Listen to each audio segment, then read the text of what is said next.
আসসালামু আলাইকুম প্রিয় দর্শক, স্বাধীন বাংলাদেশের মানুষকে লাল টিভির পক্ষ থেকে লাল সালাম।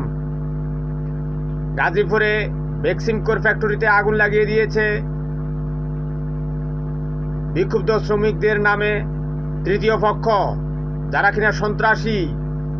তারা কিন্তু এই দেশটাকে ধ্বংস করে দিতে চাচ্ছে। বিদেশি প্রবাসীরা যে রেমিটেন্স এবং আপনারা গার্মেন্টসের রপ্তানির মাধ্যমে যে রেমিটেন্স এসেছে, সবগুলো কিন্তু শেখ হাসিনা ভারতে পাচার করে দিয়েছে।